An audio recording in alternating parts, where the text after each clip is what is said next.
Yes, everybody, welcome back to another Daily Drop brought to you by Tar Heel Illustrated. I'm THI staff writer Jacob Turner. Joining me, as he always does, it's THI publisher Andrew Jones. And AJ, we're here for a UNC football-related drop in this one, and we're going to be discussing if UNC can realistically, compete for a national championship in football.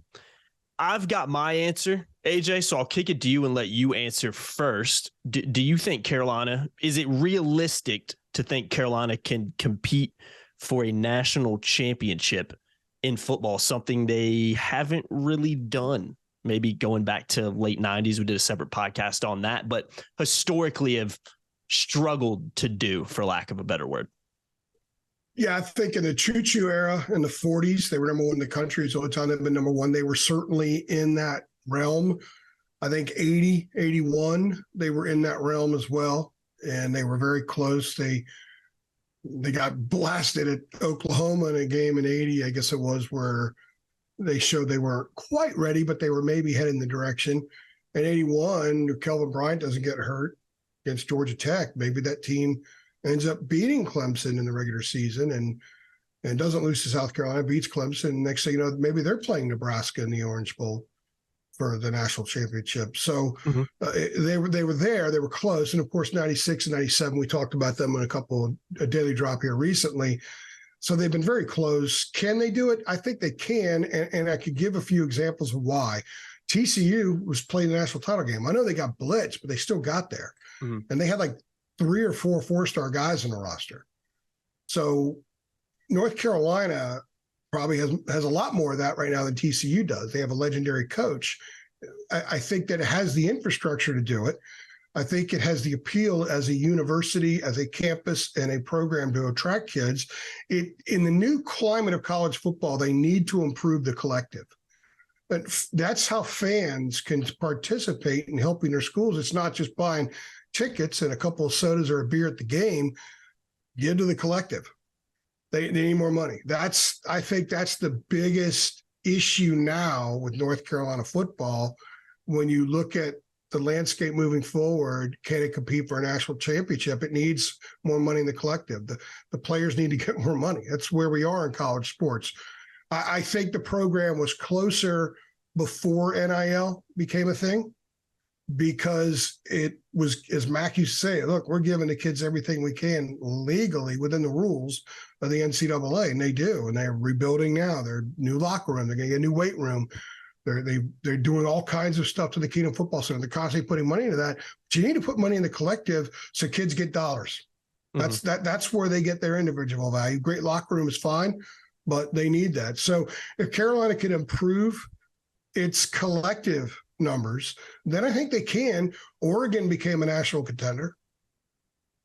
Yeah, what the hell was Oregon in the 70s? They've got the brand in the university to be able to, if that makes sense. Yeah, I just think that they have that. They have a lot of stuff going for them. Do they have a super passionate football fan base? No. I think they have a good enough football fan base. They need to be better. And I think that if the program kicks it up another notch this fall, which could happen, especially with a Heisman contender and the possibility this team could contend for something fairly significant, attendance at games should be an issue. Interest in gear and activity on social media, all these different things that help gauge what the level of interest in a program is, that should all spike pretty high. And if you consistently have seasons like that, you suddenly make losing personally disappointing and hurt, and you inflict pain on the fan base when you lose. And I say that because Carolina basketball fans understand it. Whenever they lose in basketball, it's pain. Doesn't matter if it's November, and obviously at the end of the year, there is pain that people experience. That's not so much in football. Football, it's just disappointment. It's not disappointment and pain. Sometimes it's acceptance. They're 9-1 last year, and a lot of people on our site weren't believing. And I could understand why, because they hadn't been thoroughly dominant. They'd barely beaten some mediocre teams. I get it. Then they lose 4 in a row, and people think, well, Max sucks, fire him. So it's a different mindset. They wouldn't say that about Roy in a mediocre year. or in a year where they didn't close great, because Roy had a track record. Mac has a track record too. He's a legend. Mm-hmm. Roy was a legend. But football fans view things through a different lens, especially the football first ones. So I think when the program can win and begin to hurt people with its losses, if that makes any sense, then I think that that part of the equation will more take shape. I think as far as the straight up football stuff, the infrastructure, the coaching, the appeal of being there, I think all those things are in place. But the fan thing can help. It's not a requirement. The collective is a requirement, Jacob. They need to get the collective up. If they do that, then yes, I think North Carolina could compete for a national championship.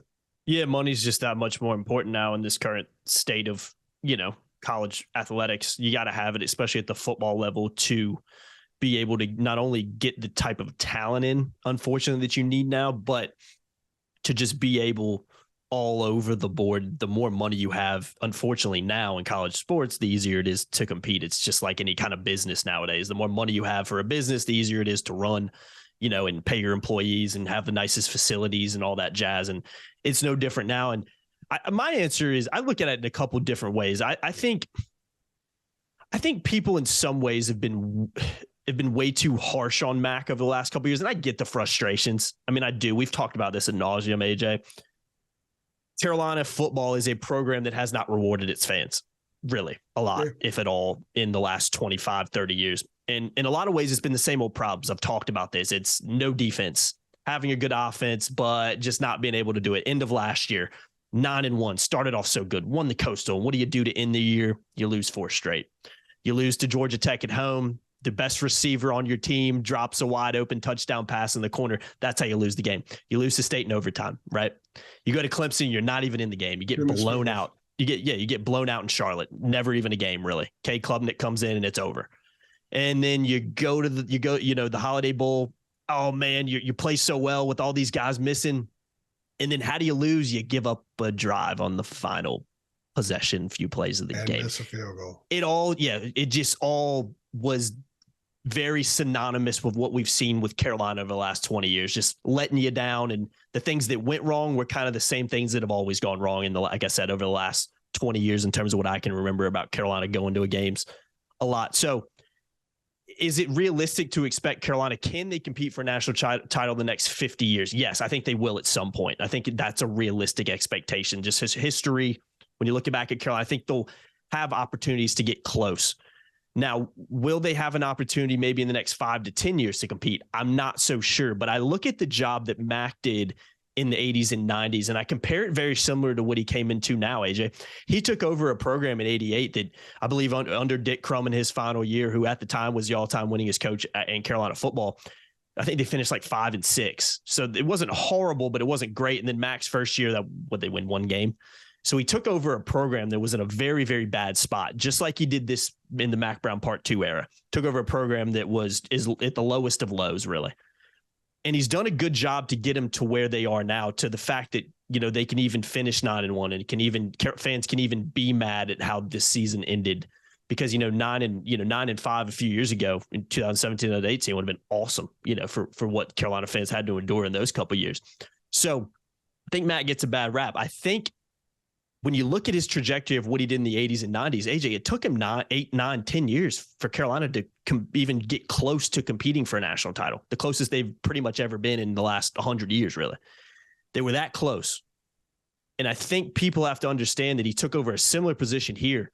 And who knows, and will he be coached in the next 5 years? Remains to be seen. I would expect him to, but remains to be seen. So it was always going to take time for Carolina to maybe under Mac Brown Part 2 to be able to get to that heights again.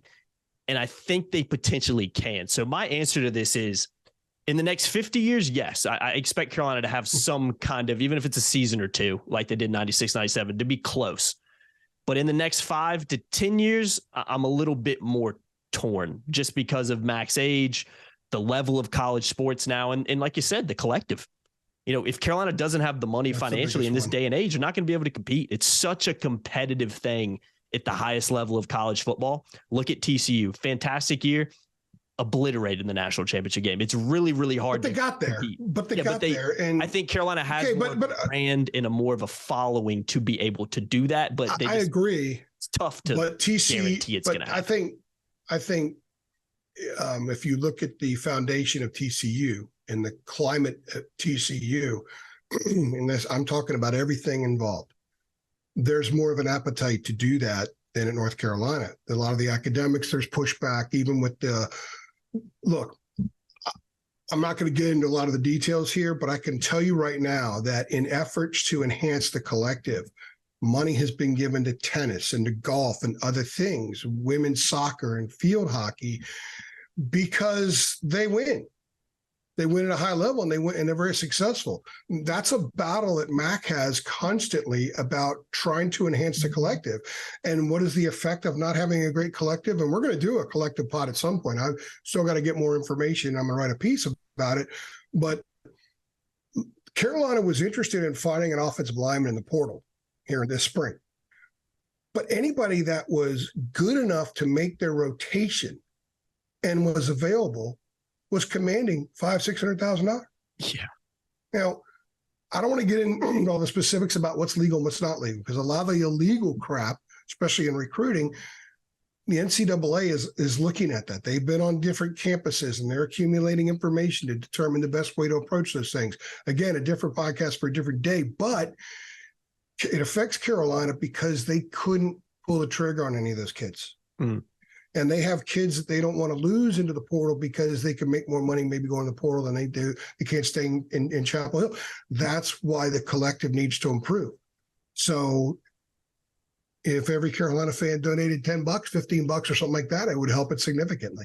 But they need to improve the collective. Mm-hmm. 3 years ago, this podcast, that never would have come up, but I would have said absolutely. Mm-hmm. I think it's a little tougher until the collective gets up to where it needs to be. Yeah. And I would say it needs to grow by about 300 to 400% from where it is now. And I'm not throwing those numbers out loosely. Literally, it needs to be 3-4 times what it is now. Yeah. And if that's the case, then I think that they're going to be in really good shape. I think the program has the potential to do a lot of big time things, but not without the collective improvement. Yeah. The brand's there. The recognition's there, the size of the university, prestige of the university. Everything's there.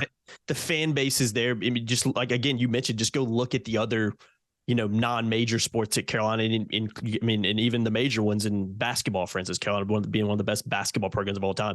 Carolina has a history in an athletic department, a culture of winning and competing and winning national championships. That's the expectation this has. So I think it is realistic to expect Carolina can, but it's also tough when you look at the history of the program to just be like, oh yeah, they can compete for a national title, because we haven't really seen that. You know what I mean? We really have, even the closest they got in 96 and 97, there was still a little bit of a gap for them actually winning and playing for a national title, despite how good they were. So yeah, there's a lot of intangibles there, but I know a lot of Carolina football fans are watching this and we're like, no, I don't think. And that's just because these guys are crazy to talk about it. That's the mindset. Exactly. And that's just because that mindset and that's the pain I'm talking about. Mm-hmm. Pain is because of expectations. Yeah. Pain is because hope is wounded. Mm-hmm. And it's not there yet. And there needs to be pain. It sounds kind of strange maybe to some people, but if you're a Carolina basketball fan, you get it. Yeah. Because you know that pain. Yeah. So football needs to learn how to, sounds crazy, football needs to be able to hurt the fans. Not just disappoint, but disappoint and hurt the fans. Then it becomes very important, and that will happen once the program rewards the fans. You always say they haven't rewarded the fans enough, and it's a perfect way to describe it. So I think that is the exclamation point on this. Yeah, winning solves everything. Start winning more consistently. Get a little bit more buy-in from the fan base. It means more. It starts to hurt more when they lose.